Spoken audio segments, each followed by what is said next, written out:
বিকেলবেলা বন্ধুদের সাথে কথা বলতে বলতে রাস্তা দিয়ে হেঁটে যাচ্ছি। হাসি মজা করতে করতে যাচ্ছি, হঠাৎ কোথা থেকে একটা মেয়ে আসলো। মেয়েটা পিচ্ছি, হয়তো ক্লাস 5-এ বা 6-এ পড়ে। আমাদের সামনে এসে আমাকে বলতে লাগলো, এই যে ভাইয়া, আমার একটা উপকার করবেন। বলো পিচ্ছি আপি। আমি মোটেও পিচ্ছি না, আমি ক্লাস 6-এ পড়ি। ও সরি, পিচ্ছি বলো। আমি আমার বিড়ালটা হারিয়ে ফেলেছি, একটু খুঁজে দেবেন? কি? ভাইয়া প্লিজ, আমি আমার টমকে খুব ভালোবাসি। টমকে? টম হলো আমার বিড়ালের নাম, গাধা একটা। লে হালুয়া, আমি কেমনে জানবো তোমার টমটমের কথা? দেখুন ভাইয়া, আমার টমকে টমটম বলবেন না। আচ্ছা তুমি কি পাগল? আপনাকে আমি এই বলে আমার হাতে কামড় দিয়ে দৌড়ে চলে গেল। এসব আমার বন্ধুরা দেখে হাসতে লাগলো। আমি ব্যথায় মা গো বাবা গো বলে চিল্লাচ্ছি, আর হারামি বন্ধুরা দাঁত কেলিয়ে হাসছে। তখন জিহাদ বলল, দোষ, কামড়টা কেমন লাগলো? আরে শালা মজা নিস, এদিকে আমি ব্যথায় মরছি। তোর কপাল এটাই ছিল। কি সুন্দর করে কামড় দিল। মেয়েটা এমন কেন করলো রে? তুমি চান্দু মেয়েটাকে পাগল বলবা, আর মেয়েটা তোমায় চুমু দিবে? চুমু দিলে না করি না, আমার মন অনেক বড়, সেখানে সবার জায়গা হবে। সবাইকে বোনের নজরে দেখবি। দেখলি না মেয়েটা তোকে কি সুন্দর করে ভাইয়া ডাকলো। ভাইয়া থেকে জামাই হব, তোদের কথা দিলাম। তার মানে আমাদের লেখক প্রেমে পড়েছে, এটাও সম্ভব? না মানে হাত ব্যথা করছে, চল। কথা এড়িয়ে যাচ্ছিস কেন? তুই ব্যথায় মরে যাওয়ার আগে স্বীকার কর। ঠিক, স্বীকার কর, না হলে ছাড়ছি না। আরে ধুর, রাগ দেখিয়ে লাভ নাই চান্দু। প্রেমে পড়ছি, এবার ছেড়ে দে। এরপর হাত ধরে বাসায় চলে যেতে লাগলাম। এবার আমার পরিচয়টা দেই, আমি শাহরিয়ার রহমান, এবার এসএসসি দিব। বাবা মার তৃতীয় সন্তান, আমি ছোট, আমার বড় ভাই আর আপু আছে, বাবা আইনজীবী, মা গৃহিণী। আমি বাসায় গিয়ে কলিং বেল দিলাম, একটু পর ভাবি এসে দরজা খুলে দিল। ভাবি, খুব খিদে পেয়েছে। সোফায় বস, চা আর বিস্কুট দিচ্ছি। আচ্ছা ঠিক আছে মা, কই? রুমে আছে হয়তো। এরপর ভাবি চলে গেল, আমি সোফায় বসে ফোন টিপছি। একটু পর ভাবি চা বিস্কুট নিয়ে আসলো, আমি চা খাচ্ছি আর ভাবির সাথে গল্প করছি। তখন ভাবি বলল, শাহরিয়ার, আমাকে নিয়ে আমাদের বাসায় যাবে? কেন ভাইয়া? তোমার ভাই তো ভাই, আর তার কোনো সময় নেই, তাই বললো তোমাকে নিয়ে যেতে। ও আচ্ছা, কবে যাবে? কালকে যাব। আচ্ছা তাহলে আমি কালকে স্কুল শেষে নিয়ে যাব। আচ্ছা এখন গিয়ে পড়তে বসো কেমন? এরপর আমি আরও কিছুক্ষণ গল্প করে রুমে গিয়ে পড়তে বসলাম। কিন্তু আমার একটা অভ্যাস, পড়তে বসলে ফোন টিপি, তাই দুইটাই করতে লাগলাম। একটু পর আপু আসলো, আপু এসে ঝাড়ি দিয়ে বলল, কিরে, পড়তে বসে ফোন টিপিস কেন? আমার মনে রং লাগছে এই জন্য। চুপচাপ পড়তে বস। তুই প্রেম কর যা। থাপ্পড় দিব একটা, সে তোর দুলাভাই হয়। হইছে, যা তো, বিরক্ত করিস না। এরপর চলে গেল। আমিও মোটামুটি কালকের পড়া শেষ করে রাতের খাবার খেতে গেলাম। খাবার খেয়ে রুমে এসে ফোনটা চার্জে দিয়ে শুয়ে পড়লাম। আর তখনই মনে হলো রাস্তায় দেখা সেই পিচ্চি মেয়েটার কথা। আমি মেয়েটার কথা ভাবছি আর একা একা হাসছি। সত্যি মেয়েটা অনেক সুন্দর। এই পিচ্চি মেয়েটা যদি আমার বউ হতো কত ভালো হতো। আচ্ছা, তার নামটা জানা হলো না, কি করা যায়? কালকে কি মেয়েটা সেখানে আসবে? আর আসবে কেন? মেয়েটা তো পিচ্চি। উফ, যদি দেখা হতো মন ভরে দেখতাম। এসব ভাবতে ভাবতে কখন যে ঘুমিয়ে পড়লাম মনে নেই। সকালবেলা ঘুম ভাঙলো বাবার নীতি কথা শুনে। প্রতিদিন আমার ঘুম ভাঙে নীতি কথা শুনে। শালা এমন বাবা থাকলে জীবনটা শেষ। সকাল সকাল কি সুন্দর একটা স্বপ্ন দেখছিলাম, সব শেষ করে বাবা আবার বলতে লাগলো, ভালো ছাত্র কখনো 9টায় ঘুম থেকে উঠে? আব্বা চুপ করো তো। তোর ক্লাসমেটটা সারাদিন পড়াশোনা করে আর তুই বনজামি করিস। উফ কি জ্বালা, চুপ করো তো। স্কুলে কি আমি যাব? হ্যাঁ তুমি যাও, ভালো হবে। চুপ, ওঠ। বাবার ঝাড়ি খেয়ে ফ্রেশ হতে চলে গেলাম। ফ্রেশ হয়ে স্কুলের জন্য রেডি হয়ে নিলাম। তারপর গেলাম খাবার খাওয়ার জন্য। খাবার খেয়ে মার কাছ থেকে টাকা নিয়ে সাইকেল চালিয়ে স্কুলে চলে আসলাম। স্কুলে এসে সাইকেল রেখে ক্লাসে গেলাম।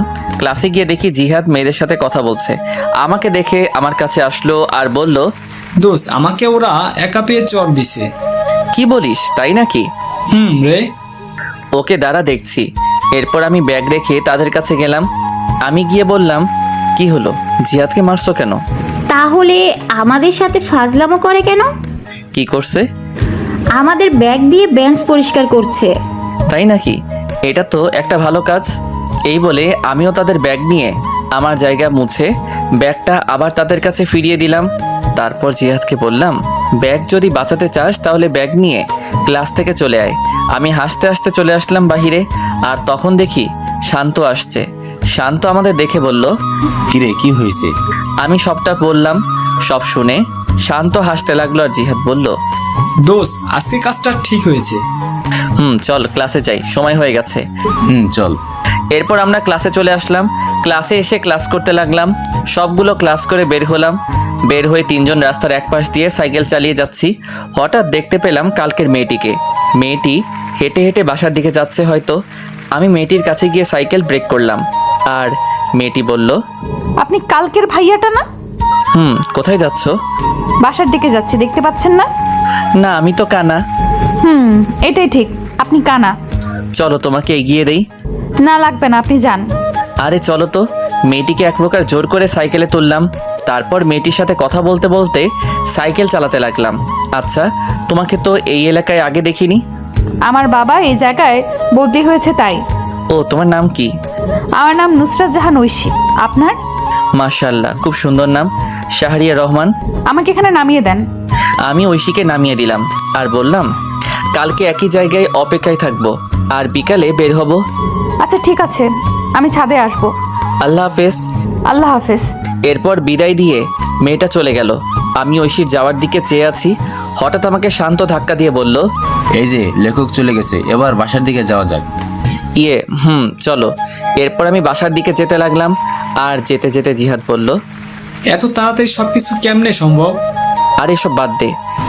কেন বাদ দিবে কেন? তুই প্রেম করবি, আমরা কি করবো? তোরা বসে বসে দেখবি। আগে আমাদের সেটিংটা করিয়ে দে, না হলে তোর প্রেমে ভেজাল লাগামু। দিবনি। জিহাদ, তোর জন্য ক্লাসের ওই বজ্জাত মেয়ে লাবিবা ঠিক আছে? ঠিক আছে। ওর সাথে রিলেশন করলে দিনে কয়টা যে চর খামু হিসাব নাই। এটাই আমি চাচ্ছি। এসব কথা বলতে বলতে বাসায় চলে আসলাম। বাসায় এসে ফ্রেশ হয়ে নিলাম। ফ্রেশ হয়ে খাবার খেয়ে রেডি হলাম। ভাবিকে তার বাবার বাসায় দিয়ে আসার জন্য আমি রেডি হয়ে রুম থেকে বের হলাম। ও মা, সোফায় তাকিয়ে দেখি ভাবি ব্যাগ নিয়ে বসে আছে। আমি অবাক হলাম, কারণ ভাবির রেডি হওয়া এত তাড়াতাড়ি কেমনে? হয়তো বাবার বাসা অনেকদিন পর যাবে, তাই হয়তো। এসব ভেবে ভাবির কাছে গেলাম। ভাবির কাছে যেতেই আমার হাতে বাইকের চাবি দিয়ে বলল, বাইক বের করো। তারপর মাকে বললাম, টাকা দাও। টাকা লাগবে না, তোর বাবের কাছে দিয়েছি। আরে আমাকে দাও। দরকার নাই, লে বাবা, বেড়াতে যাচ্ছি টাকা ছাড়া। তোর বাবের কাছে দিয়েছি। আরে শারিয়ার, চলো তো। কিন্তু কথাটা শেষ করতে পারলাম না। ভাবি টেনে বাহিরে নিয়ে আসলো। আমি এরপর বাইক বের করলাম। তারপর ভাবির সামনে গেলাম। ভাবি উঠে বসলো, আর উঠে আমার কাঁধে হাত রাখলো। আমি ভাবিকে নিজের বোনের মতো মনে করি। তারপর বাইক চালাতে লাগলাম। উদ্দেশ্য ভাবির বাসা। বাইক চালাচ্ছি, হঠাৎ করে বাইকের তেল শেষ হয়ে গেল। তারপর আর কি, বাইক কিছু দূর হাঁটিয়ে তেল ভরলাম, তবে টাকা ভাবি দিয়েছে। তারপর আবার চলতে শুরু করলাম। ভাবির বাসায় যেতে প্রায় বিকাল হয়ে গেল। তারপর গিয়ে আন্টি আঙ্কেলকে সালাম দিয়ে ভিতরে গেলাম। ভাবির একটা ছোট ভাই আছে আমার বয়সী, তার নাম আবির। গিয়ে দেখি শুয়ে শুয়ে ও ফোন টিপছে। আমাকে দেখেই বলল, কিরে কি খবর? আলহামদুলিল্লাহ, ভালো। তোর? চলছে কোনো মতে। তা প্রেম কয়টা করিস? বেশি না, মাত্র 3টা। তুই আর ভালো হবি না? একটা মেয়ে যদি 4-5টা রিলেশন করতে পারে, আমি কেন পারবো না বল? কথায় যুক্তি আছে। এভাবে আবিরের সাথে আড্ডা দিতে লাগলাম। আড্ডা দিতে দিতে হঠাৎ মনে হলো আমার পিচ্চিটার কথা। আজকে বিকালে যাওয়ার কথা ছিল, কিন্তু দূর, মনে ছিল না। কি যে করি। আর আজকে বাসায় না গেলে কালকে স্কুল মিস হবে। স্কুল মিস হলে তো পিচ্চিটাকে দেখতে পারবো না। তাই আমি ভাবির কাছে চলে আসলাম, আর এসে ভাবিকে বললাম, ভাবি আমি চলে যাচ্ছি। আজকে যেতে হবে না, আজকে থাকবে, প্রায় সন্ধ্যা হয়ে এলো। আরে কালকে স্কুল আছে, আর না গেলে স্যার বকা দিবে। যেদিন স্কুল পলাশ তখন? মানে তবুও যেতে হবে। এরপর ভাবিকে বুঝিয়ে আন্টি আঙ্কেল থেকে বিদায় নিয়ে চলে আসলাম। একা একা বাইক চালাচ্ছি আর হেডফোন দিয়ে গান শুনছি। বাসায় আসতে আসতে প্রায় রাত 7টা বেজে গেল। আমি বাইক রেখে কলিং বেল দিলাম, আর একটু পর মা এসে দরজা খুলে দিল, আর আমাকে দেখে অবাক হয়ে বলল, কিরে চলে আসলি কেন? কালকে স্কুল আছে। বাহ, বেশ পরিবর্তন হয়েছিস। পরিবর্তন কি আর এমনি হয়েছি মা? বিড়বিড় করে কি বলছিস? কই কিছু না, আমি রুমে যাচ্ছি, চা দিয়ে যেও। এই বলে রুমে চলে আসলাম। রুমে এসে ফ্রেশ হয়ে পড়তে বসলাম। একটু পর মা চা নিয়ে আসলো, আর আমি বললাম, আচ্ছা মা, আপু কি সারাদিন কথা বলে দুলাভাইয়ের সাথে? কি করবে এছাড়া? ও ওর এই সময়ে জামাইটাও বিদেশে, তাই কথা বলে। জামাই বিদেশে বলে সারাদিন কথা বলতে হয়? ও তুই বুঝবি না, পড়তে বস। এই বলে মা চলে গেল। ও, আপনাদের বলা হয় নাই, আপুর বিয়ে হয়েছে 1 বছর, আর আপুর বিয়ের 6 মাস পর দুলাভাই বিদেশে চলে যায়, আর আপু এখন প্রেগনেন্ট, তাই এরকমটা বললাম। আমি চা খাচ্ছি আর ফোন টিপছি। পড়তে বসলে ফোন টিপতে ইচ্ছে করে, তবুও কিছুক্ষণ পরে রাতের খাবার খেয়ে শুয়ে পড়লাম। শুয়ে কিছুক্ষণ ফোন টিপে চার্জে দিয়ে ঘুমিয়ে পড়লাম। সকালে প্রতিদিনের মতো বাবার নীতি কথা শুনে ঘুম ভাঙলো। তারপর উঠে ফ্রেশ হয়ে নিলাম।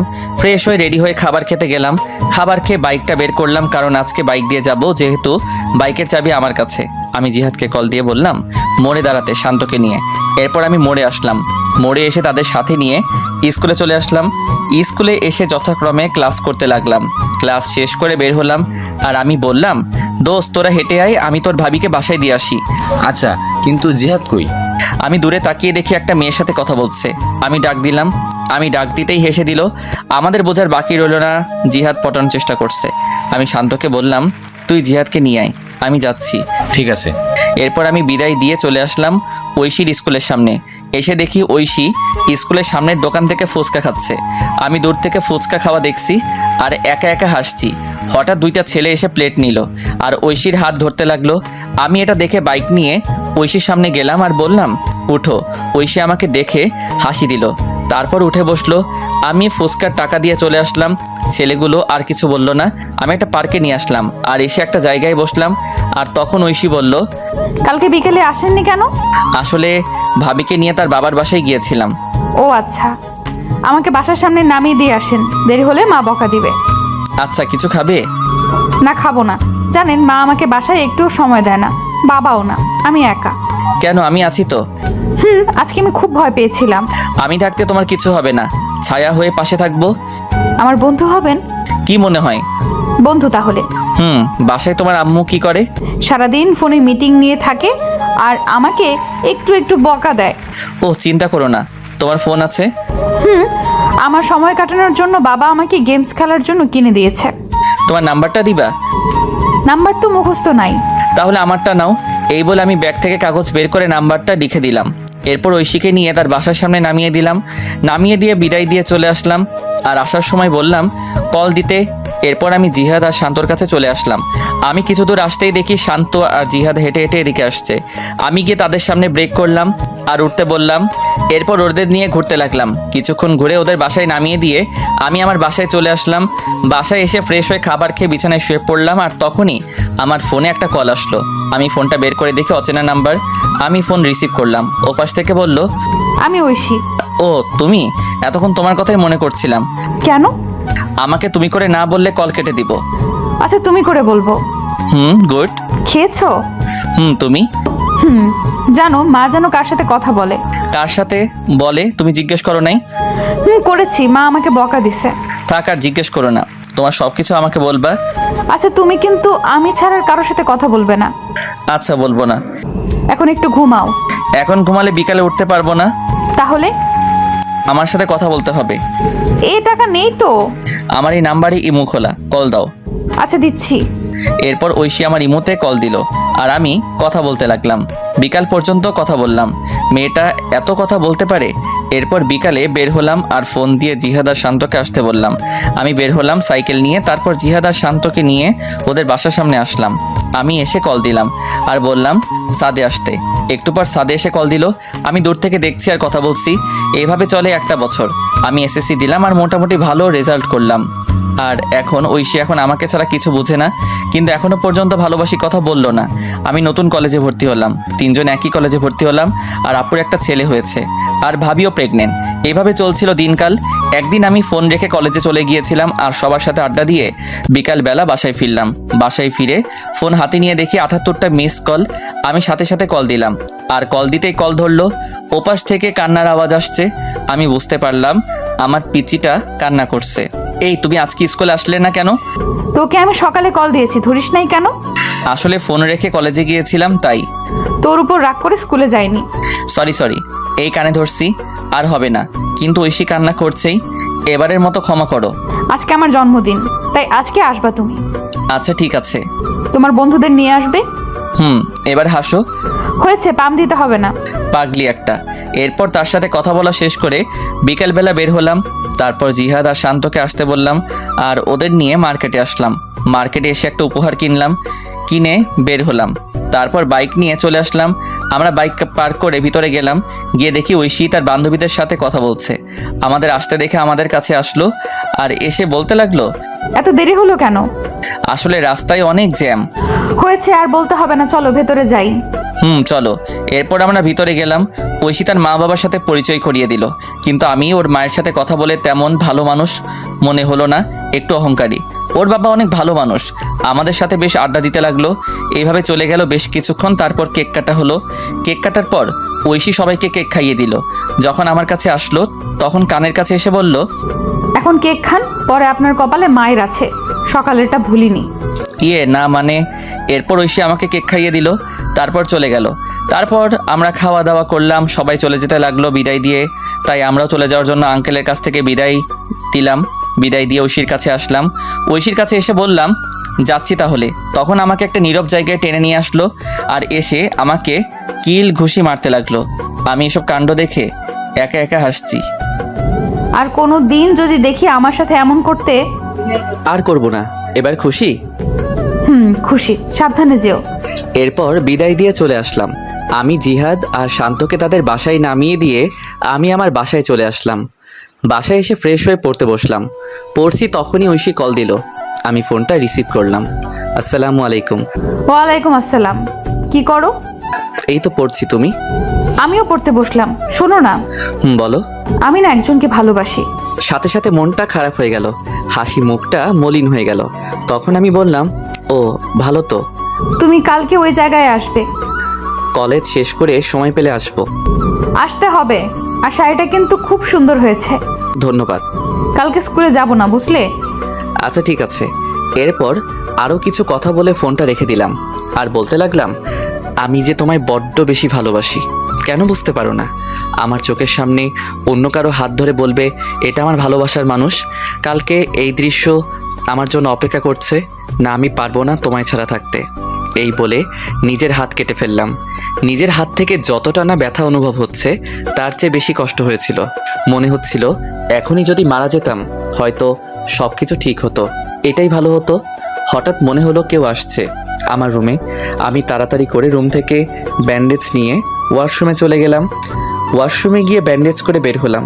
বের হতেই আমাকে মা বলতে লাগলো, কি রে, তোর হাতে কি হয়েছে? আসলে পড়ে গেছিলাম তো তাই। দেখে চলবি না, কি যে করিস। মা কিছু হবে না, তুমি যাও, আর আমি খেয়ে আসছি। খাবো না? আচ্ছা। এরপর মা চলে গেল। আমি বিছানায় শুয়ে পড়লাম। শুয়ে শুয়ে ঐশীর কথা ভাবছি। মেয়েটা কি সত্যি আমাকে ছেড়ে চলে যাবে? তাকে ছাড়া কি করে থাকবো? এসব ভাবতে ভাবতে কখন যে ঘুমিয়ে পড়লাম মনে নেই। সকালবেলা ঘুম থেকে উঠে ফ্রেশ হয়ে রেডি হয়ে নিলাম।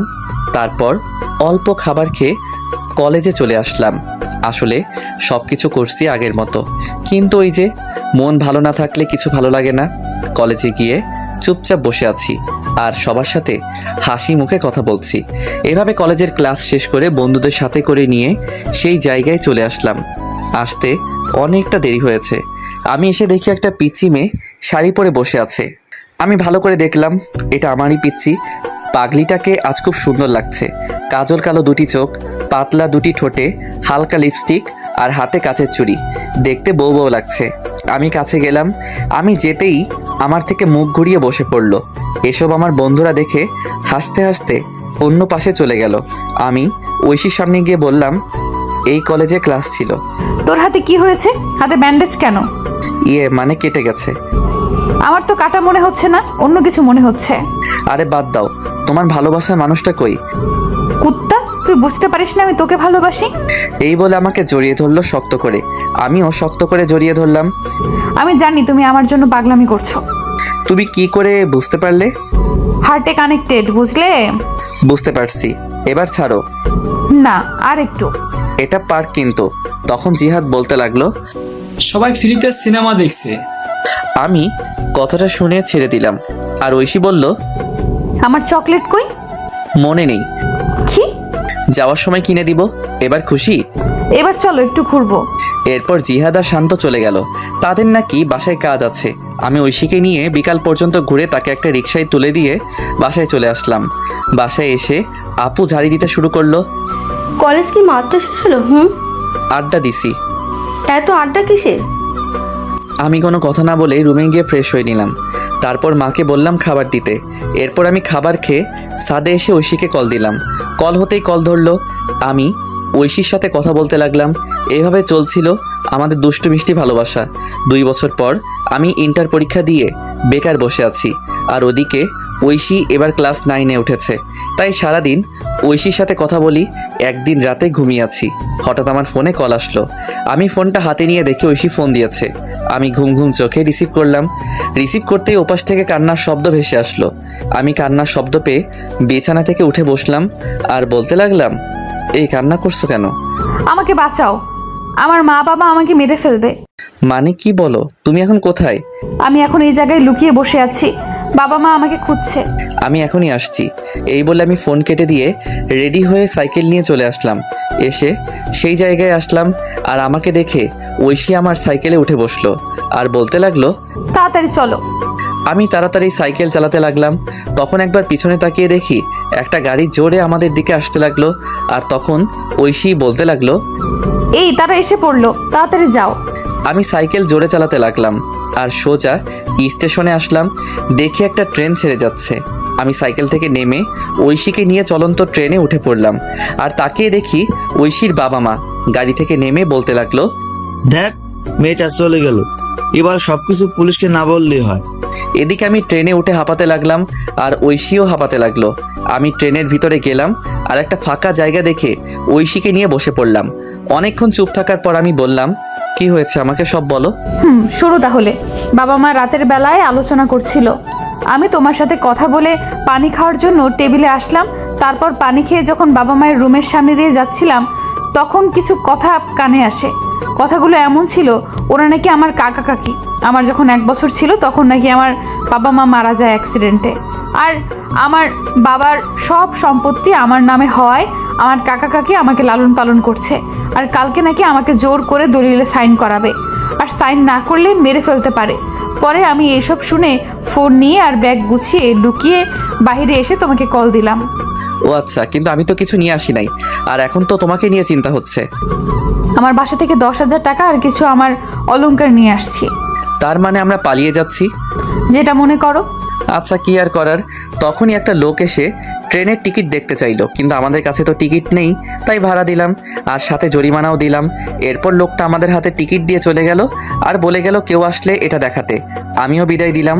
আমি টিকিট দেখে দেখি এটা রাজশাহী যাওয়ার টিকিট, তার মানে আমরা রাজশাহী যাচ্ছি। তখনই ঐশী বলল, এই খুব ঘুম পাচ্ছে। ঘুমাও। ঐশী আমাকে জড়িয়ে ধরে ঘুমিয়ে পড়লো। আমিও কখন যে ঘুমিয়ে পড়লাম মনে নেই। ঘুম ভাঙলো ঐশীর ডাকে, এই আমরা চলে আসছি, ওঠো। তারপর আমরা ট্রেন থেকে নেমে কোথায় যাব কিছু বুঝতে পারছি না। আগে একটা বাসা ঠিক করা দরকার।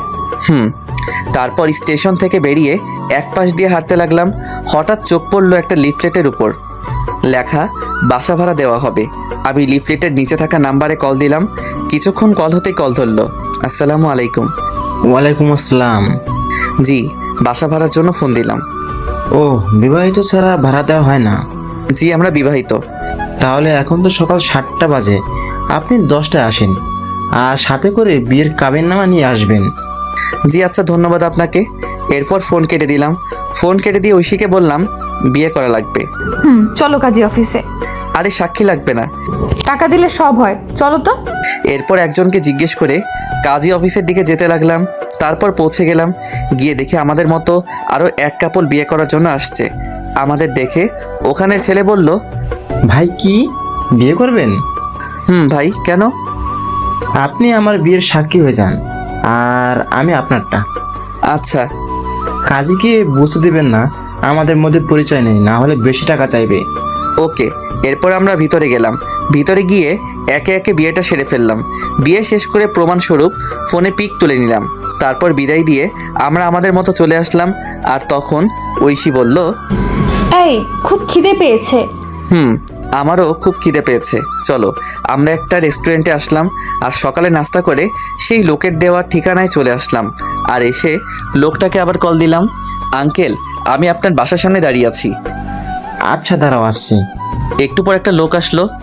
চলো তোমাদের রুমটা দেখাই। এরপর লোকটা আমাদের রুম দেখাতে লাগলো আর বলল, ভাড়া 3,000 টাকা সব মিলিয়ে। ও আচ্ছা, তা আঙ্কেল আমরা আজকে উঠবো। আচ্ছা সমস্যা নেই। আমি আঙ্কেলকে 2,000 টাকা দিয়ে দিলাম। উনি বেশ খুশি হলো। তারপর আমার হাতে চাবি দিয়ে চলে গেল। আমি আর ঐশী মিলে রুমটা পরিষ্কার করতে লাগলাম। আর ঐশী বলল, এই তুমি বাজারে যাও আর এই জিনিসগুলো নিয়ে আসো। টাকা কত আছে? আছে 5,000 টাকা। এগুলোতে হবে? শোনো, বাজার করবা আর রান্না করার জন্য হাঁড়ি পাতিল আর 2টা প্লেট আর বিছানার জিনিসপত্র যা যা লাগে নিয়ে আসবে। ফ্লোরে বিছানা করবা, তাহলে চকির টাকাটা সেভ হবে। যাও তুমি। এরপর আমি একটা কাগজে লিখে চলে আসলাম বাজারে। এসে সব কিছু কিনতে লাগলাম আর আমার জন্য কিছু মার্কেট করলাম বাসায় পরার জন্য। ঐশীর কাপড় নিয়ে আসছে, তাই তার জন্য করতে হলো না। এসব কিনে বাসায় আসতে দুপুর হয়ে গেল। দুপুরে বাসায় এসে আমি সব কিছু গোছাতে লাগলাম আর ঐশী রান্না করতে গেল। আমি জানি ঐশী তেমন কোনো রান্না পারে না। পিচ্ছি একটা মেয়ে, মাত্র ক্লাস 9-এ উঠলো। আমি সব কিছু গুছিয়ে রান্নাঘরে গেলাম। গিয়ে দেখি পাগলিটা আমার জন্য ডিম ভাজি করছে। আমি গিয়ে পিছন থেকে জড়িয়ে ধরলাম আর ঐশী বলল, এই যে এখন গোসল করে আসো, তারপর খাবার খাবে। কি ডিম ভাজি করেছো? আসলে আমি ডিম ভাজি ছাড়া আর কিছুই পারি না। দূর পাগলি, আমার সমস্যা হবে না। তারপর গোসল করতে গেলাম। গোসল শেষ করে বের হয়ে দেখি পাগলিটা আমার জন্য খাবার নিয়ে বসে আছে। আমিও গিয়ে বসে পড়লাম। খাইয়ে দাও। তুমি পিচ্ছি যে খাইয়ে দেব? আমি পিচ্ছি, আমাকে খাইয়ে দাও। ও তাই? এরপর আমি ঐশীকে খাইয়ে দিতে লাগলাম। ঐশীও আমাকে খাইয়ে দিতে লাগলো। খাওয়া দাওয়া শেষ করে বিছানায় শুয়ে পড়লাম। আমি শুয়ে শুয়ে ভাবছি আমাকে কোনো কাজ করতে হবে। যেভাবেই হোক। তখনই ঐশী আসলো। সোজা আমার বুকে এসে বলল, এই আমার না পড়াশোনা করে ডাক্তার হতে ইচ্ছে করে। ঠিক আছে, আমি তোমার স্বপ্ন পূরণ করব ইনশাল্লাহ। এবার চুপ করে ঘুমিয়ে পড়ো। মাথায় হাত বুলিয়ে দাও। আচ্ছা, এবার তো ঘুমাও। এরপর ঐশী আমাকে মাথায় হাত বুলিয়ে দিতে লাগলো। আমি কখন যে ঘুমিয়ে পড়লাম মনে নেই। যখন ঘুম ভাঙলো তখন দেখি পাগলিটা আমাকে জড়িয়ে ধরে ঘুমিয়ে আছে। আমি ডাক দিলাম না। ঠোঁটের উপর চুলগুলো এসে দোলা দিচ্ছে। আমি আর লোভ সামলাতে পারলাম না, দখল করে নিলাম ঐশীর ঠোঁটগুলো। একসময় ঐশীও আমাকে রেসপন্স দিতে লাগলো। আমি তার রেসপন্স পেয়ে পাগলের মতো চুমু দিতে লাগলাম। আমি পাগলের মতো আদর করেই যাচ্ছি, কিন্তু একসময় মনে হলো কাজটা ঠিক হচ্ছে না। ঐশী এখনো ছোট, তাকে এই সময় এটা করা ভালো হচ্ছে না। আমি আদর করা বাদ দিয়ে শক্ত করে জড়িয়ে ধরলাম। আর আমার এসব অবস্থা দেখে ঐশী বলল, এই কি হলো? এটা ঠিক হচ্ছে না। কেন? আমি তোমার বিয়ে করা বউ। যদি বাচ্চা পেটে আসে তাহলে তুমি নিজেকে সামলাবে নাকি পেটের বাচ্চাকে সামলাবে? কিন্তু আমি যে চাই। আগে তুমি বড় হও সেদিন। আমি এখন যথেষ্ট বড় হয়েছি। আরো বড় হতে হবে। কলেজে উঠো তারপর। এতদিন পারবা না থাকতে? চুপ। আর একটাও কথা না। আমি বাইরে যাব। কেন? কালকে তোমার স্কুলে ভর্তি করতে যাব আর কাজ খুঁজতে। আমার গলার হারটা নিয়ে যাও, না হলে ভর্তি হব কিভাবে? কিন্তু এটা কি ভালো হবে? শোনো, টাকা হলে সব কিনতে পারবো। এরপর আর কি, আমি উপর থেকে উঠে রেডি হয়ে নিলাম। রেডি হয়ে এটা নিয়ে বেরিয়ে পড়লাম আর একটা দোকানে এসে এটা বিক্রি করলাম। বিক্রি করে মোট 7,000 টাকা পেয়েছি। তারপর একটা স্কুলে গেলাম। স্কুল অনেক আগে ছুটি হয়েছে। দেখি অফিস রুম খোলা আছে। আমি অফিসের ভিতরে গিয়ে ভর্তির বিষয়ে কথা বললাম। তারপর হেড স্যার বললেন কালকে নিয়ে আসতে। তারপর আমি বেরিয়ে আসলাম। বেরিয়ে এসে একটা চায়ের দোকানে আসলাম। এসে চাচাকে চা দিতে বললাম। চাচা চা দিল আর তখনই একটা লোক এসে চাচাকে খারাপ ভাষায় গালি দিতে লাগলো আর চাঁদা দিতে বলল। চাচা প্রথমে না করলো, কিন্তু লোকটা শুনলো না আর লোকটা চাচাকে একটা থাপ্পড় দিল। আমি সাথে সাথে লোকটাকে মারতে লাগলাম। একসময় লোকটা দৌড়ে চলে গেল আর চাচা আমাকে বলল, বাবা তোমায় কি বলে ধন্যবাদ দিব? আরে চাচা কি বলেন, আপনি আমার বাবার মতো। বসো বাবা, তোমাকে তো এই এলাকায় আগে কখনো দেখিনি। জি, আমি এই এলাকায় নতুন। ও আচ্ছা, বসো চা খাও। আচ্ছা চাচা, কোনো কাজ আছে? বেকার বুঝি? জি চাচা, যে কোনো কাজ হলেই চলবে। তুমি তো ভালো ঘরের ছেলে, তোমাকে কি সিএনজি চালাতে বলা যায়? সমস্যা নেই চাচা, সিএনজি চালাতে পারবো। চলো তাহলে আমার সাথে। এরপর চাচা আমাকে নিয়ে একটা সিএনজি গ্যারেজে আসলো আর এসে কথা বলে আমার হাতে সিএনজি এর চাবি দিল আর একটা লোক এসে আমাকে সিএনজি চালানো শিখিয়ে দিল। এসব করতে করতে সন্ধ্যা হয়ে গেল, তাই ভাবলাম প্রথমবার একটা ভাড়া মেরে আসি। যেই ভাবা সেই কাজ। আমি বেরিয়ে পড়লাম সিএনজি নিয়ে। একটা মোড়ে এসে বসে আছি। হঠাৎ একটা মহিলা আসলো আর বলল, এ জায়গা যাবে? আমি বললাম, জি ওঠেন। মহিলাটি উঠল। আমি বললাম, আমি তো তেমন চিনি না, আপনি একটু দেখিয়ে দিলে ভালো হতো। ওকে, সমস্যা নেই। এরপর মহিলাটা আমাকে রাস্তা দেখিয়ে দিল। আমি মহিলাটির জায়গায় নামিয়ে দিলাম। তারপর মহিলাটি আমাকে 100 টাকা দিল। আন্টি, আমি তো ভাড়া জানি না। আরে ভাড়া 80 টাকা, আর তুমি 100 টাকা রেখে দাও। না আন্টি, আমার কাছে 20 টাকা আছে, নিন। এই বলে আমি 20 টাকা দিয়ে চলে আসলাম। এভাবে রাত 10টা পর্যন্ত ভাড়া মারলাম। মোট 400 টাকা ভাড়া মারলাম। তারপর সিএনজি জমা দিলাম, আর 150 টাকা সিএনজির মালিককে দিয়ে আমি বাসায় চলে আসলাম। বাসায় আসার আগে কিছু চকলেট নিলাম। বাসায় এসে দেখি পাগলিটা খাবার নিয়ে বসে আছে। আমাকে দেখে বলল, এতক্ষণ কই ছিলা? কাজে। যাও ফ্রেশ হয়ে আসো। আর তোমার শরীরের এই অবস্থা কেন? আরে কিছু না, বলো বলছি। আমি সিএনজি চালাই। এই কথা শুনে ঐশী কান্না করতে লাগলো। আমি বললাম, এই পাগলি কান্না করো কেন? তুমি আমার জন্য এত কষ্ট করছো? খুব ভালোবাসি যে। আমিও খুব ভালোবাসি পাগল। আমি ফ্রেশ হয়ে আসি পাগলি, এত কান্না করে না। যাও। এরপর আমি ফ্রেশ হতে গেলাম। তারপর ফ্রেশ হয়ে এসে বসলাম খাবার খাওয়ার জন্য। বাহ, আজ দেখি ডাল রান্না করলা। ইউটিউব দেখে সব শিখবো আর রান্না করব। তাই নাকি? হা করো। এরপর ঐশী আমাকে খাইয়ে দিতে লাগলো।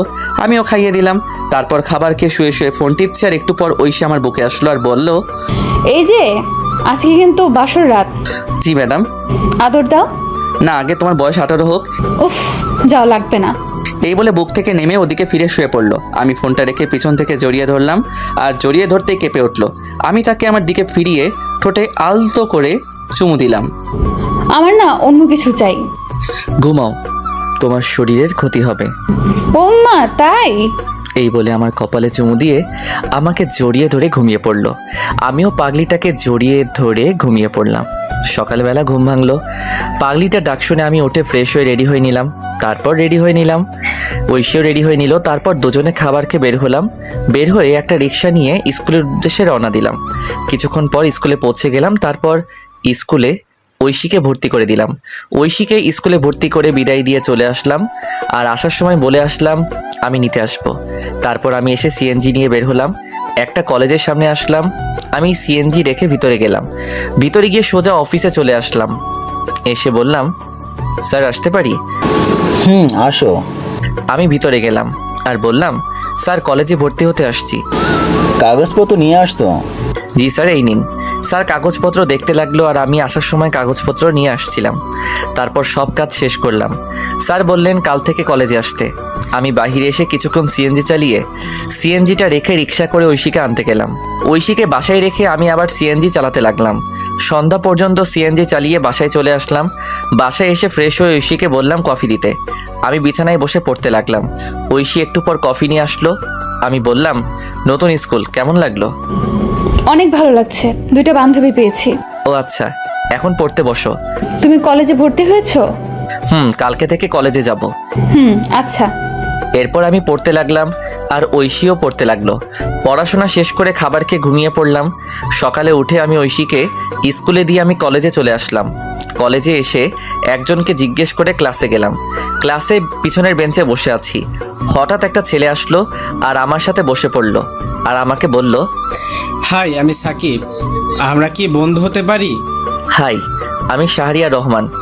কিন্তু তোমার সাথে আমার কি মিলে? আরে বন্ধু কি পোশাক দেখে হয়?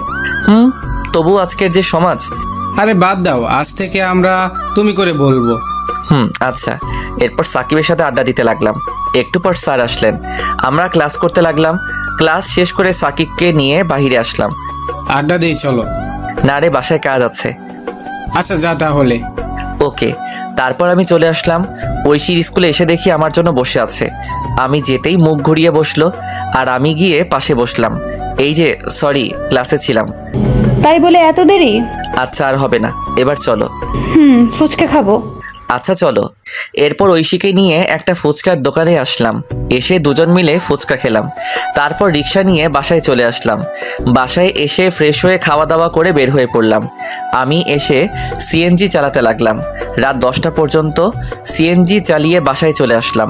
এভাবে দিনগুলো বেশ ভালো কাটছিল। অনেক দিন পর একদিন আমি সন্ধ্যায় সিএনজি চালাচ্ছি। হঠাৎ দেখি সাকিব রাস্তায় সিএনজি দেখে দাঁড়াতে বলল। আমি মুখটা ঢাকলাম। তারপর আমি দাঁড়ালাম, আর সাকিব উঠে পড়ল। ওই জায়গায় যাও। আমি গাড়ি চালাতে লাগলাম। একসময় মুখ থেকে কাপড়টা সরে যায় আর সাকিব দেখে ফেলে আর বলে গাড়ি থামাতে। আমি গাড়ি দাঁড় করালাম। তুই সিএনজি চালাস, আমাকে বলিস নাই? কি করব, কোনো চাকরি নেই। ধর বেটা, একবার আমাকে বলতি তুই।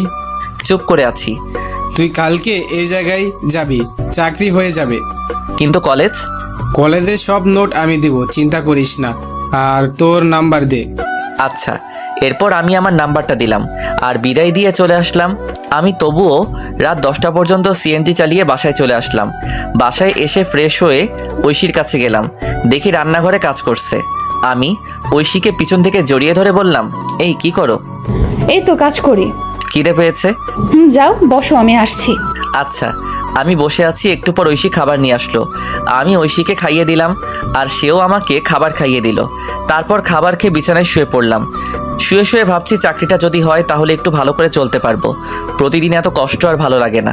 তখনই ঐশী আমার কাছে আসলো। এই আমি কিন্তু এখন টেনে পড়ি, অনেক বড় হয়েছি। বুঝতে পারছি। বিয়ের তো প্রায় 1 বছর হলো, এখনো কাছে পেলাম না। তোমার স্বপ্ন পূরণ করতে হলে যে একটু কষ্ট করতে হবে। লাগবে না, আমার স্বপ্ন না, তুই ডাক্তার হবা, এটাই শেষ। আচ্ছা, আমার খুব ঘুম পেয়েছে। আমি ঐশীকে জড়িয়ে ধরে ঘুমিয়ে পড়লাম। ঐশীও ঘুমিয়ে পড়লো। সকালবেলা উঠে ফ্রেশ হয়ে রেডি হয়ে নিলাম। তারপর কাগজপত্র নিয়ে ঐশীকে স্কুলে নামিয়ে দিয়ে আমি অফিসে চলে আসলাম। আর আসার সময় বলে আসলাম চলে যেতে। আমি সাকিবের দেওয়া সেই ঠিকানায় চলে আসলাম। এসে ভিতরে গেলাম আর পিয়নকে বললাম স্যারের সাথে দেখা করব। আপনার নাম কি? শাহরিয়ার রহমান। অপেক্ষা করুন, আমি ভিতর থেকে আসছি। এরপর পিয়ন চলে গেল। একটু পর বের হয়ে আমাকে বলল ভিতরে যেতে। আমি ভিতরে গিয়ে সালাম দিলাম। উনি আমাকে বসতে বললেন। আমি বসলাম আর ফাইলটা ওনার কাছে দিলাম। উনি ফাইল নিয়ে দেখতে লাগলেন। গুড, রেজাল্ট তো ভালো। তুমি যেহেতু সাকিবের বন্ধু তাহলে সমস্যা নেই। সাকিব আমার ভাতিজা। ও আচ্ছা। চাইলে আজকে জয়েন করতে পারো। আর প্রথমে তোমার বেতন হবে 15,000 টাকা।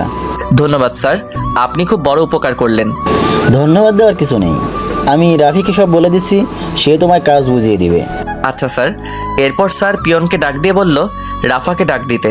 কিছুক্ষণ পর একটা মেয়ে আসলো আর তখন স্যার বলল, এই হচ্ছে শাহরিয়ার, আজকে নতুন জয়েন করলো। তুমি তাকে কাজ বুঝিয়ে দিবে। আচ্ছা স্যার। শাহরিয়ারকে ডেস্কে নিয়ে যাও আর বুঝিয়ে দাও। এরপর ফাইল নিয়ে চলে আসলাম আর মেয়েটা আমাকে একটা ডেস্কে নিয়ে আসলো। আমি বসলাম আর মেয়েটা বলল, হাই, আমি রাফা। হ্যালো, আমি শাহরিয়ার। চলুন আপনাকে কাজ বুঝিয়ে দেই। চলুন। এরপর রাফা আমাকে কাজ বুঝিয়ে দিতে লাগলো। আমি ভালো করে বুঝতে লাগলাম। এভাবে দুপুর হয়ে গেল আর রাফা বলল তার সাথে লাঞ্চ করতে, তাই তার সাথে ক্যান্টিনে খেতে গেলাম। তারপর সেখানে সবার সাথে পরিচিত হয়ে নিলাম। সবার সাথে পরিচিত হয়ে অনেক ভালো লাগলো। তারপর আবার কাজ করতে লাগলাম। কাজ করতে করতে কখন যে অফিসের টাইম শেষ হয়ে গেল বুঝতে পারলাম না। এভাবে চলতে লাগলো আমার দিনকাল। 1.5 বছর পর সকালবেলা রেডি হচ্ছি ঐশীকে কলেজে নিয়ে যাওয়ার জন্য। ও হ্যাঁ, এখন ঐশী কলেজে পড়ে। আমি সকালবেলা রিক্সা নিয়ে কলেজের উদ্দেশ্যে রওনা দিলাম। এই মন দিয়ে ক্লাস করবা। আচ্ছা, দুপুরে কি বাসায় আসবা? না, কাজ আছে অফিসে। ও আচ্ছা, রাতে তাড়াতাড়ি বাসায় ফিরবা। কথা বলতে বলতে ঐশীর কলেজে চলে আসলাম। কলেজে এসে ঐশী নেমে পড়লো। আমি ঐশীকে বিদায় দিয়ে আমার অফিসে চলে আসলাম। অফিসে এসে কাজ করছি। এখন সবাই আমাকে অফিসে এক নামে চিনে। স্যারও খুব ভালোবাসে আর পাশাপাশি পড়াশোনাও করছি।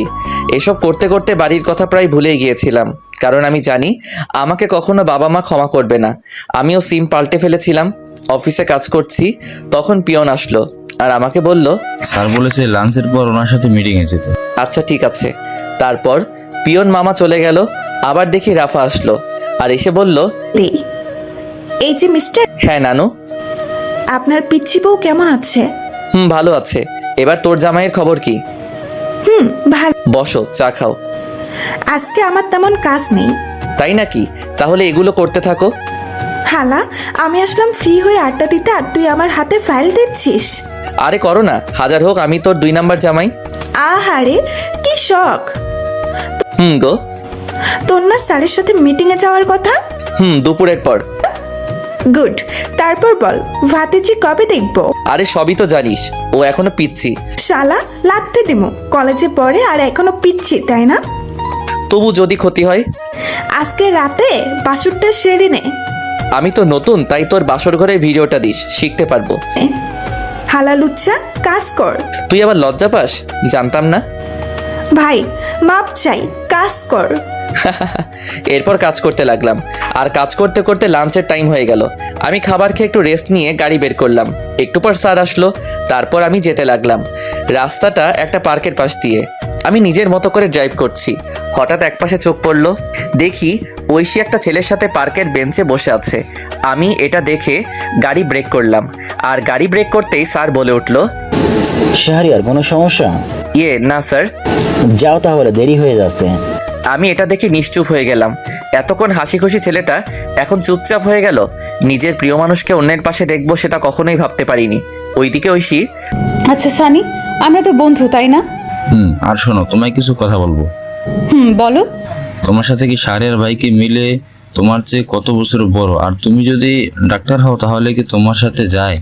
কথাটা শুনে ঐশী চুপ করে রইল, আর ঐশীকে চুপ থাকতে দেখে সানি আবার বলল, আরে তুমি এত সুন্দর একটা মেয়ে, আর তোমার সাথে কি ওই কালো ছেলে মানায় না? কিন্তু সে খুব ভালো। আজকাল ভালো বলে কোনো কথা নেই, আর সমাজে চলতে গেলে আমার মতো স্টাইল ছেলে দরকার। আজকে যেতে হবে, আল্লাহ হাফেজ। আর শোনো, এদিকে আমি ঐশীকে এই অবস্থায় দেখে খুব কান্না পাচ্ছে। কিন্তু ওই যে একটা কথা, ছেলেদের কখনো কান্না করতে নেই। ছেলেদের চোখে কান্না মানায় না, কারণ তারা পুরুষ। যে ছেলেটা বাসায় কোনো কাজ করে না কিন্তু পরিস্থিতির শিকার হলে সব কিছু করতে পারে, হ্যাঁ এটাই ছেলে। একটা ছেলে কখনো তার ভালোবাসাকে পরিবারের জন্য ছেড়ে যায় না, কিন্তু একটা মেয়ে পরিবারের জন্য ঠিকই চলে যায়। হয়তো আপনারা বলতে পারেন ছেলেরা কি তার পরিবারকে ভালোবাসে না, কিন্তু দিন শেষে দেখবেন একটা ছেলে পরিবারকে যেমন ভালোবাসে ঠিক তেমনি প্রিয় মানুষটিকেও ভালোবাসে। যার জন্য নিজের পরিবার ছাড়লাম, সব কিছু ছেড়ে তাকে নিয়ে চলে আসলাম। আর সেই ঐশী একটা ছেলের সাথে পার্কে, না এটা কি করে মেনে নেওয়া যায়। আমি কোনো মতে মিটিং শেষ করে সন্ধ্যায় নদীর পাড়ে চলে আসলাম। নদীর পাড়ে এসে বসে বসে কান্না করতে লাগলাম, যার জন্য নিজের লাইফ পরিবর্তন করলাম। আর সে অন্য একটা ছেলের সাথে। আজ পর্যন্ত আমি তাকে বকা পর্যন্ত দেইনি, হ্যাঁ এখনও দিব না। তুমি যা চাও তাই হবে। আমি না হয় অজানা রাজ্যে হারিয়ে যাব। এসব ভাবতে ভাবতে কখন যে রাত 11টা হয়ে গেল বুঝতেই পারলাম না। আমি উঠে বাসার দিকে হাঁটা দিলাম। রাস্তার এক পাশে দিয়ে হেঁটে যাচ্ছি আর আজকের ঘটনা মনে করছি। আমি হেঁটে বাসায় আসলাম। বাসায় এসে কলিং বেল দিলাম। একটু পর ঐশী এসে দরজা খুলে দিল, আর আমাকে দেখে বলল, অফিস শেষ হয় বিকাল 5টায়, আর তুমি রাত 11টায় আসলে? আমি কোনো কথা না বলে ভিতরে চলে আসলাম। তারপর ফ্রেশ হয়ে নিলাম। ফ্রেশ হয়ে বিছানায় শুয়ে পড়লাম। আর তখন ঐশী আমার কাছে এসে বলল, আমি তোমাকে কিছু জিজ্ঞেস করছি, আর চলো খাবার খাবা। আমি বাইরে থেকে খেয়ে আসছি। কেন, তুমি জানো না আমি তোমায় ছাড়া খাই না? আমার শরীর খারাপ লাগছে, ঘুমাবো। আজকে তুমি এমন করছো কেন, কি হয়েছে? খুব ঘুম পাচ্ছে। আমি কম্বল জড়িয়ে ঘুমিয়ে পড়লাম। ঐশীও না খেয়ে শুয়ে পড়ল। সকালবেলা ঘুম ভাঙলো আজানের সময়। আমি উঠে পড়লাম, দেখি ঐশী এখনো ঘুমিয়ে আছে। আমি চুপচাপ ফ্রেশ হয়ে রেডি হয়ে বাইরে চলে আসলাম। বাইরে এসে মসজিদে গিয়ে ফজরের নামাজ আদায় করে পার্কের রাস্তায় হাঁটতে লাগলাম। একা একা, এখন ভোর, তাই তেমন লোকজন নেই। আমি পার্কের রাস্তায় হেঁটে চলছি, ভালোই লাগছে পরিবেশটা, নিবিড় আর ঠান্ডা বাতাস বইছে। তখনই আমার ফোনে কল আসলো। আমি ফোনটা বের করে দেখি ঐশী কল দিয়েছে। আমি ফোনটা রিসিভ করলাম, আর তখনই ওপাশ থেকে বলতে লাগলো, আমাকে না বলে চলে গেলে কেন, আর খাবার খেয়ে গেলে না কেন? তুমি ঘুমিয়েছিলে তাই ডাকিনি, আর আমার অফিসে কাজ আছে। আমি কি করলাম বলবে একটু? আরে তুমি আবার কি করবা, আর খাবার খেয়ে কলেজে যাও। বাই, আমি বিজি আছি। আমি কল কেটে দিলাম। তারপর ফোনটা সাইলেন্ট করে পকেটে রাখলাম। খুব খিদে পেয়েছে, তাই পার্ক থেকে একটা রেস্তোরাঁয় আসলাম। এসে সকালে নাস্তা করে অফিসে চলে আসলাম। অফিসে এসে আমি ডেস্কে বসে কাজ করছি, কিন্তু কাজে মন বসছে না। কি করব, তখনই রাফা আসলো আর বলল, এই যে স্যার, মন খারাপ কেন? আরে না। স্যার বলছে আজকে তুমি আর আমি আরেকটা প্রজেক্ট নিয়ে কাজ। ও গুড। হাতের কাজগুলো শেষ কর, দুপুরের দিকে বের হব। আচ্ছা বন্ধু, তোমার যে মন খারাপ আমি বুঝতে পারছি। এখন বল কি ব্যাপার? আসলে তারপর আমি রাফাকে সব বললাম। সব শুনে রাফা ঐশীর উপর খেপে গেল। ঐশীকে মনে হচ্ছে ইচ্ছে মতো থাপ্পড় দেই। আচ্ছা যাও, আমি হাতের কাজগুলো শেষ করি। আর আমার একটা উপকার করবা? কি বল? ঐশীর সম্পত্তি ফিরিয়ে দিতে হবে। আচ্ছা, তোর দুলাভাইকে বলবো, তুই চিন্তা করিস না। ধন্যবাদ। আর এই নে সেই বাড়ির কাগজপত্র। আমি কিছু কাগজপত্র আগে তুলে রেখেছিলাম, এবার বাকিটা তোর জামাই করবে। ঠিক আছে। আর শোন, 2 দিনের মধ্যে কাজটা করতে বলবি প্লিজ, কারণ এই তারিখ ঐশীর জন্মদিন। আমি চাই এই দিনে উপহার দিতে। আচ্ছা ঠিক আছে, এবার কাজ কর। এরপর রাফা চলে গেল।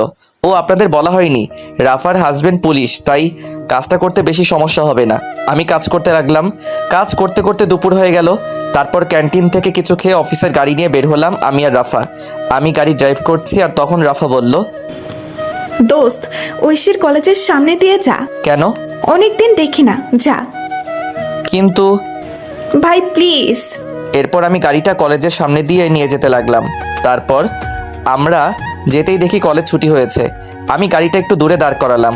আমি আর রাফা গাড়িতে বসে আছি। হঠাৎ দেখি ঐশী কালকের সেই ছেলেটার সাথে হেসে হেসে কথা বলে যাচ্ছে। মনে হয় পার্কের দিকে যাচ্ছে।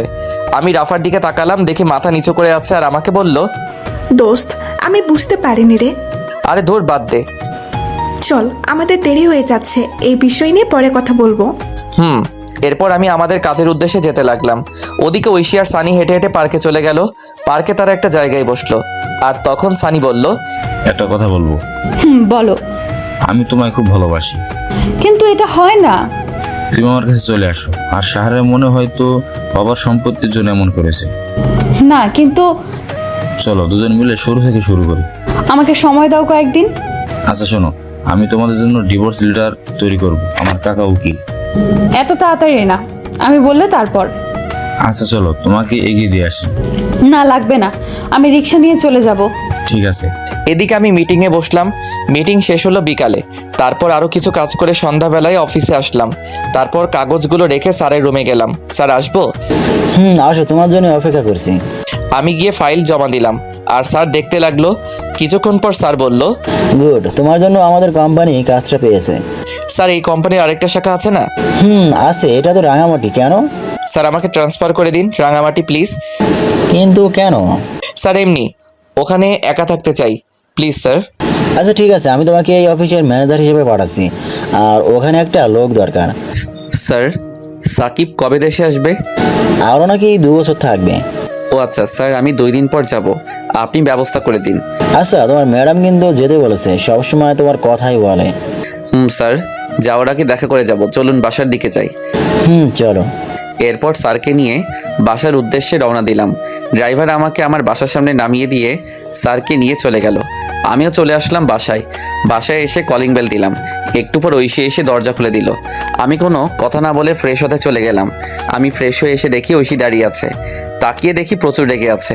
কিন্তু আজ কেন জানি ওর রাগ আমার কাছে ভালো লাগছে না। আগে থাকলে হয়তো আমি রাগ ভাঙাতাম। আমি শুয়ে পড়লাম আর ঐশী এসে বলল, কি হয়েছে? কিছু না। আমার ভুলটা কোথায়? আরে তুমি কেন ভুল করবা? তাহলে আগের মতো আদর করো না কেন? আর খাবার খাও না কেন? আচ্ছা খাবার দাও। আসো। তারপর ঐশী খাবার দিল। আমি উঠে বসলাম আর খাবার খেতে লাগলাম। অল্প খাবার খেয়ে শুয়ে পড়লাম আর তখন বলল, আমাকে একবার বললে না আমি খেয়েছি কিনা? সরি, মনে ছিল না। আমার খুব ঘুম পাচ্ছে, ঘুমাবো। ঐশী কান্না করছে। আমি মনে মনে বলতে লাগলাম, কেন এই মিথ্যে নাটক করছো? সরাসরি বলে দিলেই তো পারো। আমি আর তোমাকে বেশি দিন চালাবো না। তোমার জন্মদিনের শ্রেষ্ঠ উপহার আমি দিব, যেটা তুমি চাচ্ছ, তবে সারা জীবন দূর থেকে ভালোবাসবো। এইসব ভাবতে ভাবতে ঘুমিয়ে পড়লাম। আর মাঝরাতে ঘুম ভেঙে গেল। পাশে দেখি ঐশী ফোন টিপছে। আমি হালকা উকি দিয়ে দেখি কারোর সাথে চ্যাট করছে। আমার তখন মনে হচ্ছিল আমি একটা অপদার্থ, নিজের বউ অন্য কারোর সাথে চ্যাটিং করছে। এর চেয়ে কষ্ট আর কি হতে পারে? আমি চুপচাপ কান্না করতে লাগলাম। নিজের সবটা দিয়ে ঐশীকে ভালোবেসেছিলাম, কিন্তু ঐশী এতটা নিচে নামতে পারে আমি কখনো কল্পনা করতে পারিনি। কি দোষ আমার? আমি তো ভালোবেসেছিলাম। সেই রাতে আর ঘুম হলো না। রাত প্রায় 4টার দিকে ঐশী ঘুমিয়েছে, আমি ঘুমাইনি। আমি ফজরের আজানের সময় উঠে চুপচাপ রেডি হয়ে নিলাম। তারপর রেডি হয়ে বাসা থেকে বের হয়ে নামাজ পড়ে পার্কে কিছুক্ষণ হাঁটাহাঁটি করে সকালে নাস্তা করে অফিসে চলে আসলাম। অফিসে এসে কাজে মন দিলাম। আর একটু পর রাফা আসলো আর আমাকে বলল, দুপুরে থানায় যেতে বলছে। তার মানে একদিনের মধ্যে কাজ শেষ? দেখতে হবে না জামাইটা কার। আমি আজকে চলে যাব রাতে। আজকেই যেতে হবে? কালকে তো ঐশীর জন্মদিন। আর শোন, ঐশী যে ছেলেটার সাথে কথা বলে তার নাম সানি, বাসা এই জায়গায়। আরে ওই ছেলের ঠিকানা দিয়ে আমি কি করব? তবুও জেনে রাখ, আর ছেলেটা ভালো না। ও শোন, তুইও সাথে যাবি থানায়? না। আচ্ছা ঠিক আছে, এখন কাজ কর। এরপর রাফা চলে গেল আর আমিও কাজ করতে লাগলাম। কাজ করতে করতে দুপুর হয়ে গেল। তারপর স্যারের রুমে গেলাম। স্যার বলল, এই না তোমার টিকিট, ভোর 4টায় বাস ছাড়বে। আর এই যে ফাইল, আর এখানে তোমাকে রাজু নামে একটা ছেলে রিসিভ করবে। ওকে স্যার, এই নিন এই মাসের সমস্ত হিসাব, আর পিয়নের দিকে একটু খেয়াল রাখবেন, লোকটা সুবিধার না। আচ্ছা, আর যাওয়ার সময় আমার বাসা হয়ে যেও। ওকে স্যার, যাই তাহলে। এরপর স্যারকে বিদায় দিয়ে রাফাকে নিয়ে থানায় আসলাম। থানায় এসে সোজা ভাইয়ার কেবিনে গেলাম। দেখি ভাইয়া কাজ করছে। আমাদের দেখে ভাইয়া ভিতরে যেতে বলল। আমরা গিয়ে বসলাম আর উনি বললেন, শাহরিয়ার, এই নাও ফাইল। এখানে সমস্ত সম্পত্তির কাগজপত্র আর দলিল আছে। আর ঐশীর কাকা কাকি এখন জেলে। আমি ফাইল নিলাম আর বললাম, ধন্যবাদ ভাই। এবার বলো কি খাবে? আজকে বাসায় চলো, তোমার খবর আছে। আমি কি করলাম? তখনই রাফা চলে গেল। আমি বললাম, ভাই রেগে আছে কেন? কালকে বাসায় যায়নি? ও আচ্ছা, আর ভাই আজকে রাঙামাটি যাচ্ছি। ও আচ্ছা, আর খুব তাড়াতাড়ি যাচ্ছে হবা? তাই নাকি? এই রাফাকে বলবে না, আমি গিয়ে সারপ্রাইজ দিব। ওকে তাহলে যাচ্ছি, আর দোয়া চাই। ওকে, আল্লাহ হাফিজ। এরপর বিদায় নিয়ে চলে আসলাম। আমি আর রাফা অফিসে আসলাম। অফিসে এসে কাজ করতে লাগলাম আর মোটামুটি সবার কাছ থেকে বিদায় নিলাম। এভাবে অফিস টাইম শেষ হলো। আমি স্যারের সাথে আরও কিছু কথা বলে বাসার দিকে যেতে লাগলাম। যাওয়ার সময় একটা গোলাপ কিনলাম। বাসায় যেতে প্রায় সন্ধ্যা হয়ে গেল। আমি গিয়ে কলিং বেল দিলাম। তারপর ঐশী এসে দরজা খুলে দিল। আমি গোলাপটা আগেই লুকিয়ে রেখেছি। আমি চুপচাপ ভিতরে চলে গেলাম। ভিতরে গিয়ে ফাইলটা আলমারিতে রেখে ফ্রেশ হতে চলে গেলাম। ফ্রেশ হয়ে এসে দেখি আজকে আর তেমন কোনো কথা বলছে না। হয়তো এতক্ষণ এই ছেলের সাথে কথা বলছিল আর আমি এসে বিরক্ত করলাম। আমি ভাবলাম এখন বাসায় কি করব, তাই ভাবলাম বাহির থেকে হেঁটে আসি। যেই ভাবা সেই কাজ। আমি বাহিরে চলে আসলাম। আমি চাচার দোকানে আসলাম। এসে চাচাকে চা দিতে বললাম আর চাচার সাথে গল্প করতে লাগলাম। আর তখনই আমার ফোনে কল আসলো। আমি ফোনটা বের করে দেখি সাকিব ফোন দিয়েছে। আমি কলটা রিসিভ করলাম। কি রে, কি অবস্থা? শালা, একদিন আমাকে ফোন দিয়েছিস? আরে অনেক বিজি থাকতে হয়। শুনলাম রাঙামাটি যাচ্ছিস। রে, কি হয়েছে বলতো? বাদ দে না, কি দরকার? আমাকে বন্ধু ভাবলে বল। শোন তাহলে। এরপর আমি আমার সাথে ঘটে যাওয়া সব কিছু সাকিবকে বললাম। সব শুনে সাকিব বলল, দোস্ত, তোকে সান্ত্বনা কিভাবে দিব, আমার ভাষা নেই। বাদ দে। আর দেশে আসবি কবে? আরো 2 বছর পর। ও আচ্ছা। এরপর সাকিবের সাথে আরও কথা বলে ফোন কেটে দিলাম। আর চাচার সাথে কথা বলতে বলতে রাত 10টা বেজে গেল। আমি চাচাকে বিদায় দিয়ে বাসার দিকে যেতে লাগলাম। আমি রাস্তা দিয়ে হেঁটে যাচ্ছি আর তখন দেখি কিছু ছেলে একটা ছেলেকে মারছে। আমি তাদের কাছে গেলাম। আমি কাছে গিয়ে দেখি এটা সানি, যে ঐশীর সাথে কথা বলে। আমি পিছন ফিরলাম আর মনে হলো আজকে যদি আমার ভাইকে মারতো তাহলে কি আমি চলে যেতে পারতাম? না, ছেলেটাকে বাঁচাতে হবে। এই বলে আমি অন্য ছেলেদের মারতে লাগলাম। একসময় ছেলেগুলো দৌড়ে চলে গেল আর আমি পাশে তাকিয়ে দেখি সানি দাঁড়িয়ে আছে। আমি কাছে গিয়ে বললাম, ওরা তোমাকে মারছিল কেন? আসলে ওরা আমার সব কিছু নিয়ে যেতে চেয়েছিল, কিন্তু আমি না করি তাই। ও আচ্ছা, রাতে বাইরে থাকতে নেই, বাসায় চলে যাও। এই বলে আমি আবার হাঁটা দিলাম। এদিকে ছেলেটা মনে মনে ভাবছে, শাহরিয়ার ভাই সত্যিই খুব ভালো মানুষ, আজ ওনারা না থাকলে আমি হাসপাতালে থাকতাম। এসব ভেবে চলে গেল বাসায়। আমি বাসায় এসে কলিং বেল দিলাম, কিন্তু আজ ঐশী একটু দেরিতে দরজা খুললো আর হাতে দেখি ফোন স্ক্রিন অন করা। আমি আর না তাকিয়ে বিছানায় শুয়ে পড়লাম। আর তখন আমায় বলল, খাবার খাবে না? না। আগে বললে কি হতো, তাহলে রান্না করতাম না। সরি। ভালো লাগে না নাটক। চুপ করে রইলাম। আমি একসময় ঘুমিয়ে পড়লাম। আর যখন ঘুম ভাঙলো তখন দেখি রাত 3টা বাজে। আমি পাশে তাকিয়ে দেখি ঐশী ঘুমিয়ে আছে। আমি ঐশীর ফোনটা হাতে নিলাম আর চেক করলাম, কিন্তু পাসওয়ার্ড দেওয়া আগে তো আমার নাম ছিল, তাই আমার নাম দিলাম, কিন্তু পাসওয়ার্ড ভুল দেখাচ্ছে। আমার আবার মনে হলো সানির নাম দেওয়ার জন্য। আমি সানির নাম দিলাম, দেখি লক খুলছে। ফোনে লক খুলতেই আমি অবাক, কারণ ওয়ালপেপারে সানির পিক। আমার ইচ্ছে করছে ফোনটা ভেঙে ফেলতে। নিজের ভালোবাসার মানুষের ফোনে অন্যের পিক, তাও আবার ওয়ালপেপারে। আর পাসওয়ার্ড, বাহ কি সুন্দর। আমি চ্যাটিং চেক করলাম, দেখি রাত 1:34 পর্যন্ত কথা হয়েছে। আমি ফোনটা রেখে দিলাম। তারপর টেবিলে বসলাম আর একটা কাগজ নিলাম আর লিখতে লাগলাম, পাগলি, তুই যখন এই চিরকুটটা পড়বে তখন আমি অনেক দূরে থাকবো। তোমাকে অনেক ভালোবেসেছিলাম, নিজের সবটা উজাড় করে দিয়েছিলাম, কিন্তু যেদিন দেখলাম তুমি অন্য কারোর সাথে পার্কে বসে আড্ডা দিচ্ছ, তখন মনে হয়েছিল আত্মহত্যা করি, কিন্তু কেন করিনি জানো? ওই যে মহাপাপ, এর জন্য বেঁচে আছি, এত ভালোবাসি তবুও বুঝলে না। আর হ্যাঁ, আমি তো তোমার যোগ্য না, আমার চেহারা খারাপ, আর আমি তোমার থেকে অনেক বছরের বড়। তোমার সাথে আমার মিলে না, কিন্তু তুমি যদি প্রথমে না করতে তাহলে এত কষ্ট হতো না। আমি ভুল ছিলাম। তোমার বাবার সম্পত্তি তোমায় ফিরিয়ে দিলাম, ফাইলে সব আছে, পারলে সেখানে চলে যেও। আর সানি ভালো ছেলে, তার সাথে নতুন জীবন শুরু করো। দোয়া করি তোমাকে ডিভোর্স দিতে পারবো না, তবে এটা ভেবো না আমি কোনো দিন স্ত্রীর অধিকার নিয়ে সামনে আসবো না। আমি তো ভুলেই গিয়েছিলাম, তুমি তো এখন আর পিচ্চি বউ নেই, তুমি এখন অনেক বড় হয়ে গেছো। ইচ্ছে করছিল শেষবার জড়িয়ে ধরতে, কিন্তু অধিকারটা আর নেই। পাগলি রে, খুব ভালোবাসতাম তোকে, নিজের খেয়াল নিও আর সানিকে কষ্ট দিও না। ছেলেটার বয়স অল্প, হয়তো সামলাতে পারবে না। চলে গেলাম বহুদূরে, এখানে তুমি নামক কেউ থাকবে না, আর নিজের স্বপ্ন পূরণ করবা। আর লিখতে পারছি না, ভিতরটা ফেটে যাচ্ছে। তুমি আমার আদরের পিচ্চি বউ হিসেবে থাকবে। আল্লাহ হাফেজ, ইতি পাগল। আমি চিরকুট লিখে চোখ মুছে ব্যাগ গুছিয়ে নিলাম, আর আমি রেডি হয়ে আলমারি থেকে ফাইলটা বের করে চিরকুটটা পাশে রাখলাম, আর গোলাপটা চিরকুটের উপর রেখে একবার ঐশীর দিকে তাকালাম। দেখি বাচ্চাদের মতো ঘুমিয়ে আছে, দেখতে খুব সুন্দর লাগছে। মনে হচ্ছে কপালে একটা ভালোবাসার পরশ এঁকে দেই, কিন্তু না, সব ইচ্ছে কি আর পূরণ হয়? আমি বেরিয়ে আসলাম। আমি ফোন বের করে দেখি 3:45 বাজে। আমি তাড়াতাড়ি করে ব্যাগ নিয়ে হাঁটা দিলাম। তারপর বাস স্টেশনে এসে বাসে উঠলাম। তারপর ফোন থেকে সিমটা খুলে ভেঙে দিলাম। ফোনটা পকেটে রেখে বাহিরের দিকে তাকিয়ে আছি আর নিঃশব্দে কাঁদছি। বাস তার আপন গতিতে চলতে লাগলো। এভাবে কান্না করতে করতে কখন যে ঘুমিয়ে পড়লাম মনে নেই।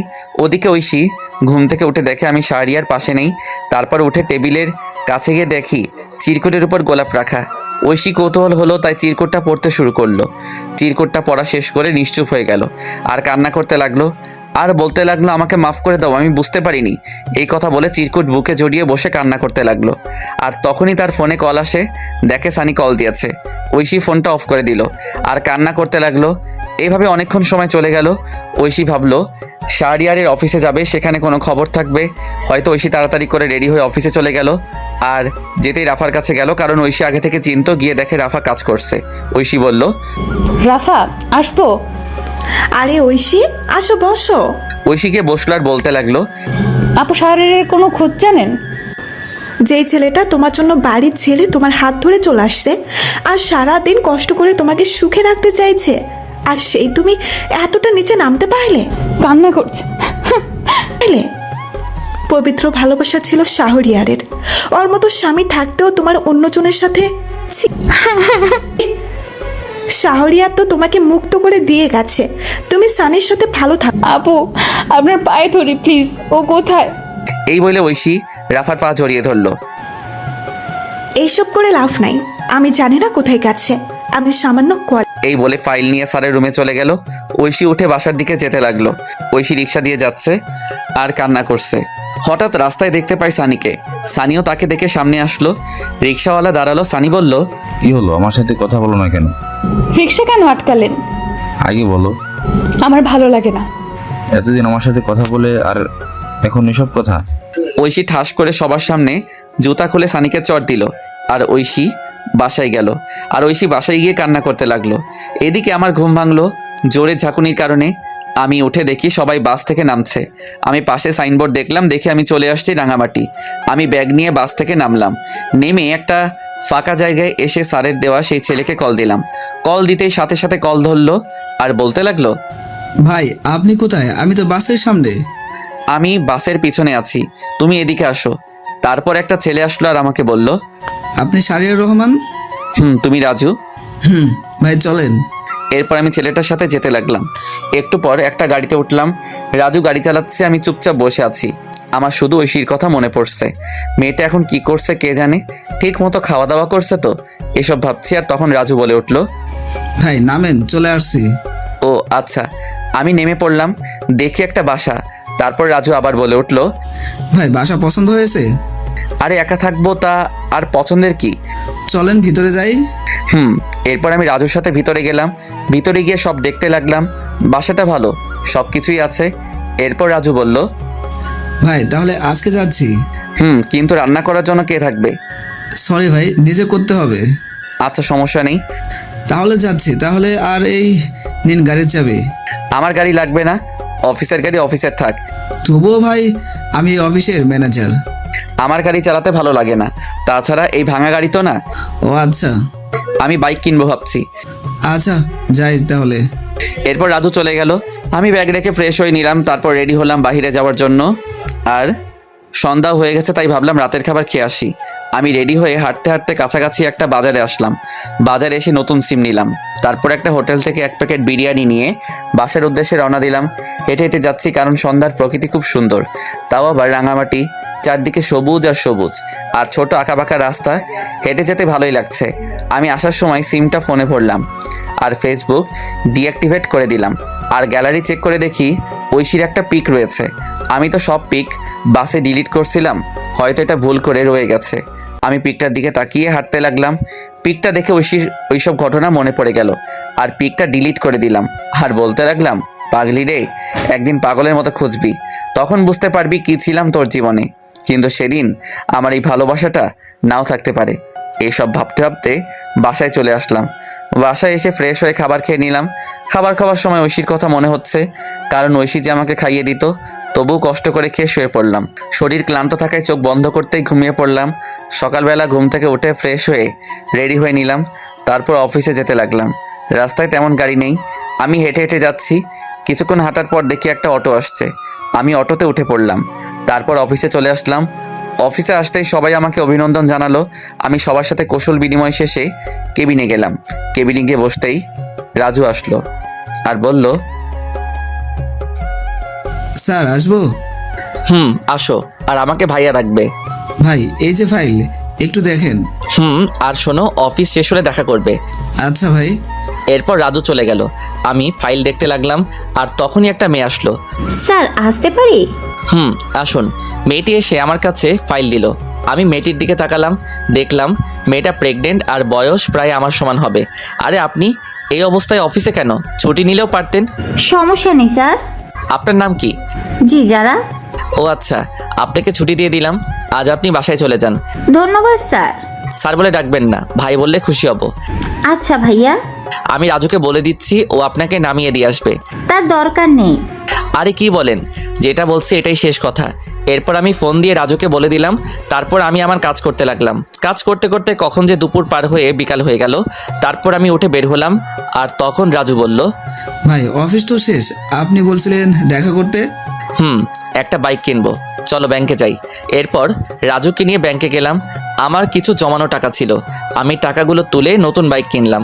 বাইকটা বাংলাদেশে নতুন আসছে। এটা এত বছরের সঞ্চয় দিয়ে কিনলাম। অনেক দিনের শখ ছিল নিজের টাকায় বাইক কিনবো, তাই খুব খুশি হলাম। আমাকে খুশি দেখে রাজু বলল, সত্যি ভাই, নিজের টাকার বাইক কিনলে ফিলিংসটা অন্যরকম লাগে। এরপর রাজুকে বিদায় দিয়ে আমি রাতের খাবার বাহির থেকে খেয়ে বাসায় চলে আসলাম। এভাবে বেশ কিছুদিন চলে গেল। এখন আর ঐশীর কথা মনে হয় না, কারণ অফিসের সবার সাথে বন্ধু হিসেবে কথা বলি আর আড্ডা দিই। কিন্তু একদিন আমি অফিসের শেষ করে রাতে বাসার দিকে যাচ্ছি। নীরব রাস্তা, তেমন কোনো মানুষজন নেই। আমি হেডফোন কানে দিয়ে আনমনে বাইক চালাচ্ছি। হঠাৎ রাস্তার পাশ থেকে একটা মেয়ের চিৎকার আসছে। আমি বাইকটা ব্রেক করলাম আর সামনে গেলাম, আর গিয়ে দেখি অফিসের সেই মেয়ে যারা প্রসব বেদনায় চিৎকার করছে। তাই আমি তখন বললাম, আপনি এখানে? আপনার হাজবেন্ড কই? ভাই আমাকে হাসপাতালে নিয়ে যাবেন, আমি পারছি না। আমি রাস্তায় গাড়ি পাচ্ছি না, কিন্তু কি করব কিছু বুঝতে পারছি না। কিন্তু বেশি দেরি হলে অনেক ক্ষতি হয়ে যাবে, তাই আমার বাইকটা কাছে আনলাম। তারপর যারাকে আমার বাইকের সামনে উঠালাম আর ঝাপটে ধরে বাইক চালাতে লাগলাম। আর হাসপাতালে এসে আমি কোলে তুলে নিয়ে ভিতরে গেলাম। ভিতরে গিয়ে চিৎকার দিয়ে ডাক্তারকে ডাকতে লাগলাম। একটু পর ডাক্তার বেরিয়ে আসলো, আর আমার কোলে যারার এই অবস্থা দেখে নার্সকে অপারেশন থিয়েটারে নিয়ে যেতে বলল। তারপর নার্স ট্রলি করে ওটিতে নিয়ে গেল। আমি বাইরে বসে অপেক্ষা করছি, আর তখন নার্স এসে বলল, আপনি হাসপাতালের ফর্মালিটিগুলো কমপ্লিট করে আসুন। এরপর আমি হাসপাতালের সমস্ত কিছু কমপ্লিট করলাম। তারপর এসে অপেক্ষা করতে লাগলাম।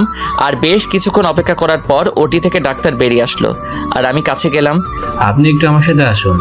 এরপর ডাক্তার আমাকে ওটির ভিতরে নিয়ে গেল। আর তখন যারা মেয়েটি আমাকে দেখে অক্সিজেন মাস্ক খুলে আমাকে বলতে লাগলো, ভাই আমার সময় শেষ হয়ে গেছে, আমি মনে হয় বাঁচবো না। আপনি আমার মেয়েটাকে দেখবেন। আপনার হাজবেন্ড?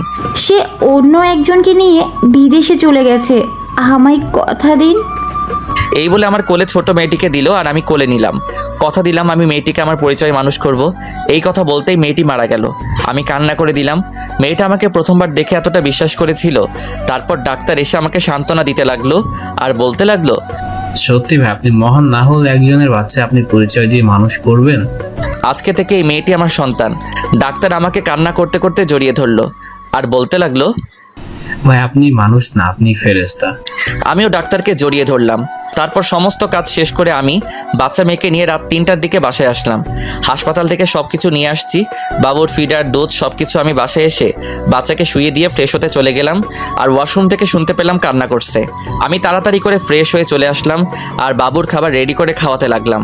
আমি যদিও আগে কখনো বাচ্চাকে খাওয়াইনি, কিন্তু ওই যে মানুষ বলে না, পরিস্থিতি সব শিখিয়ে দিয়ে যায়। আমি বাচ্চার পাশে শুয়ে খাওয়াতে লাগলাম, ফিডার দিয়ে। মনে মনে ভাবতে লাগলাম কী নাম রাখা যায়, আর তখনই মাথায় আসলো একটা নাম।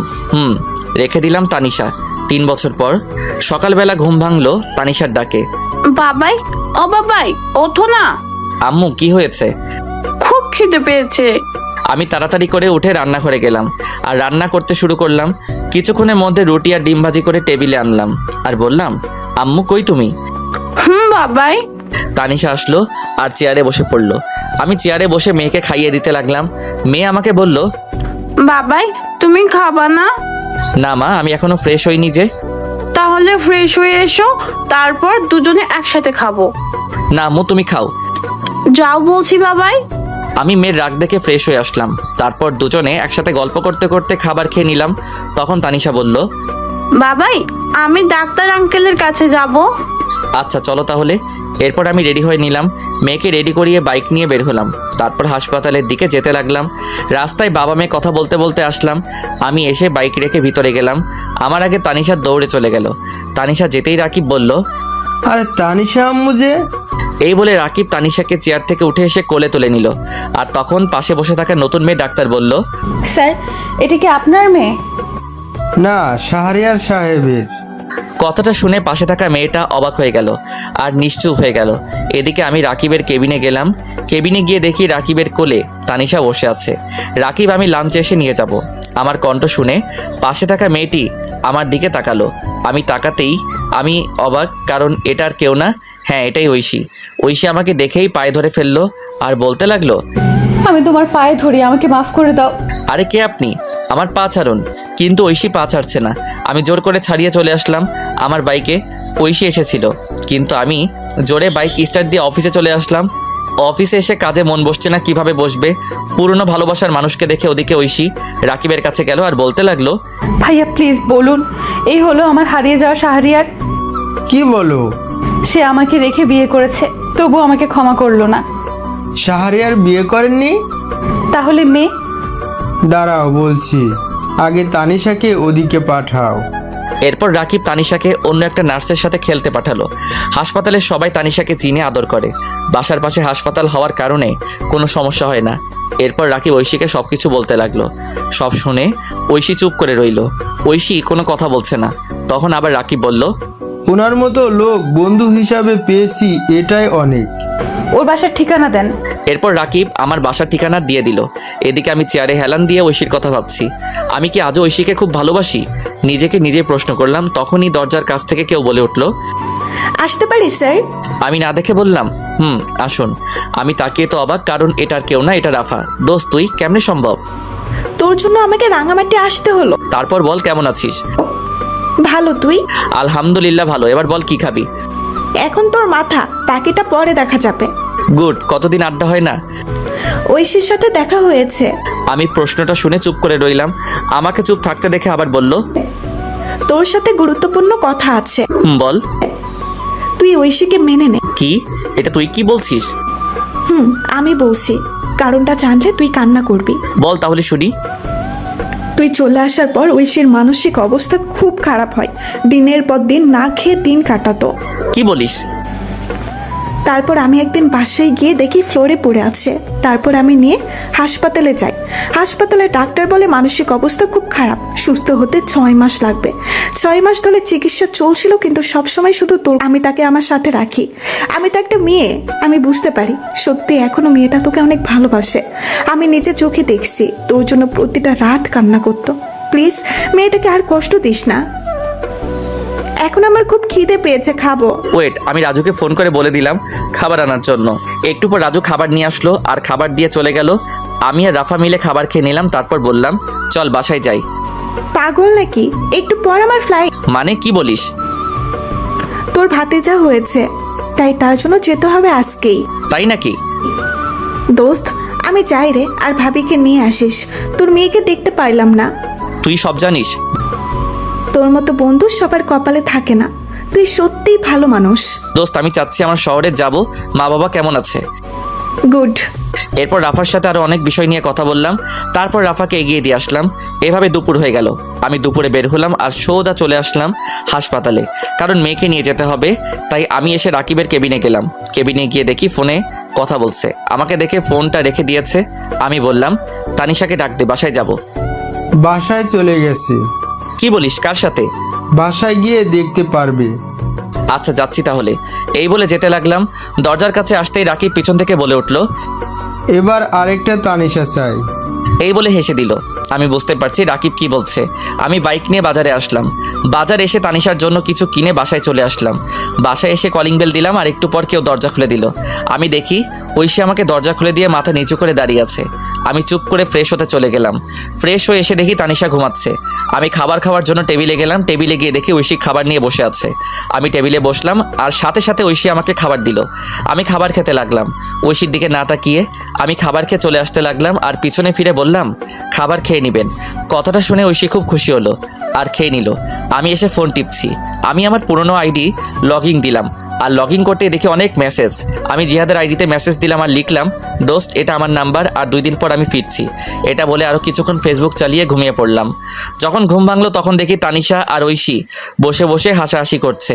আমাকে উঠতে দেখে তানিশা বলল, বাবা জানো, মা আমাকে অনেক আদর করে। তাই? আমি বুঝি আদর করি না? করে। আমি মাকে কোথাও যেতে দিব না। আচ্ছা খাবার খেয়েছো? মা খাইয়ে দিয়েছে। আমি মার সাথে খেলা করেছি। গুড। আমি তাকিয়ে দেখি সন্ধ্যা হয়ে গেছে। তাই ভাবলাম বাহির থেকে হেঁটে আসি। যেই ভাবা সেই কাজ। আর আশেপাশে কয়েকটি বন্ধু হয়েছে, তাই ভাবলাম আড্ডা দিয়ে আসি। আমি রেডি হয়ে নিলাম। তারপর বের হলাম। বাইক নিলাম না, হেঁটে হেঁটে আড্ডা দিতে গেলাম।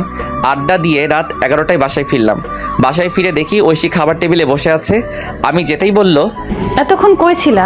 রাত কয়টা বাজে? বাহিরে আড্ডা দিলাম। আমি কখন থেকে বসে আছি। সরি। ঐশী এরপর খাবার খাইয়ে দিতে লাগলো। আমি না করলাম না। খাবার খেয়ে রুমে এসে শুয়ে পড়লাম। একটু পর ঐশী আসলো আর সোজা আমার বুকে আসলো। হচ্ছে কি? কেন বুঝতে পারো না? আমি প্রস্তুত না। আমাকে ক্ষমা করা যায় না? ক্ষমা অনেক আগে করেছি। তাহলে কাছে নিতে সমস্যা কি? ভালো লাগছে না। আমি মানবো না। মেয়ে আছে। আমি সানিকে শুধু বন্ধু ভাবতাম, আর আমার দেহ শুধু তোমার। আমি ঠাস করে চট দিলাম আর সরিয়ে দিলাম। ঐশী নিচে পড়ে গেল। আর তখনই পাশে একটা ফল কাটার ছুরি ছিল, ওটা দিয়ে হাত কেটে ফেললো। আমি সাথে সাথে উঠে পড়লাম আর গালে থাপ্পড় মারলাম। কিসের এত পাগলামি তোমার? তোমার পিচ্ছি বউয়ের অধিকার দাও। আমি তাড়াতাড়ি করে হাত ব্যান্ডেজ করে দিলাম আর বিছানায় শুয়ে দিলাম।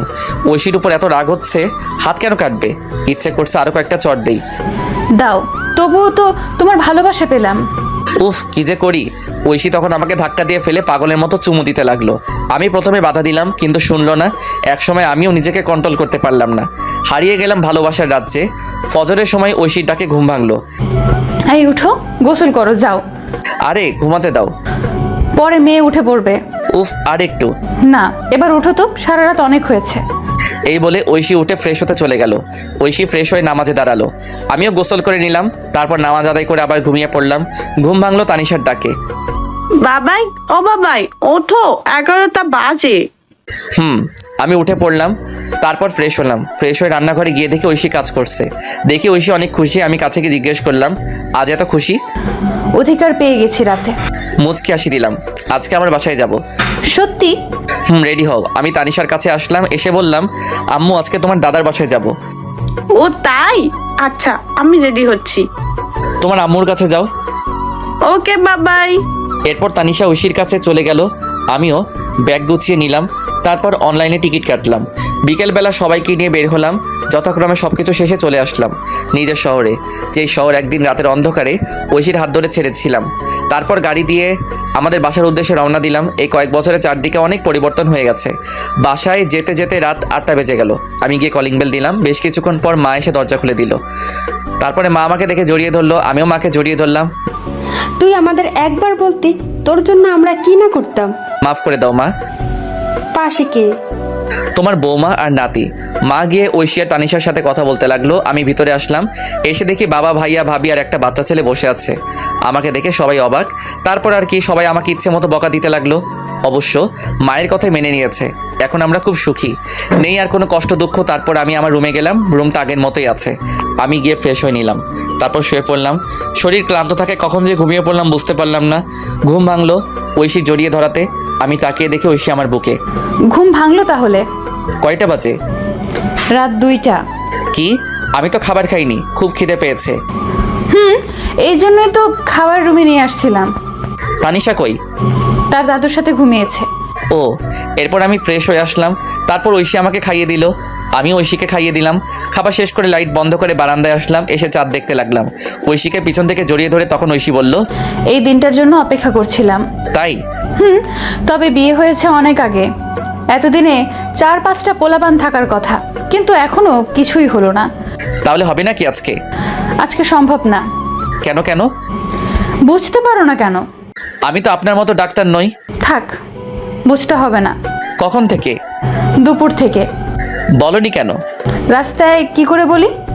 আছে না, আনতে হবে। সকাল পর্যন্ত চলবে। আচ্ছা, সকালে এনে দিব। পেট ব্যথা করছে। চলো রুমে। আমি কোলে করে নিয়ে রুমে আসলাম, এসে শুয়ে দিলাম। তারপর পেটে হাত দিলাম। পেটে হাত দিতেই ঐশী কেঁপে উঠলো। আমি বললাম, ঘুমিয়ে পড়ো। জড়িয়ে ধরো। আমি শক্ত করে জড়িয়ে ধরলাম। তারপর দুজনে ঘুমিয়ে পড়লাম। এভাবে চলতে লাগলো আমাদের মিষ্টি সংসার। হাই বন্ধুরা, গল্পটা কেমন লাগলো অবশ্যই কমেন্ট করে জানাবেন। আর যারা এখনই চ্যানেলটিকে সাবস্ক্রাইব করেনি তারা অবশ্যই প্রেমের তাজমহল চ্যানেলটি সাবস্ক্রাইব করে রাখুন।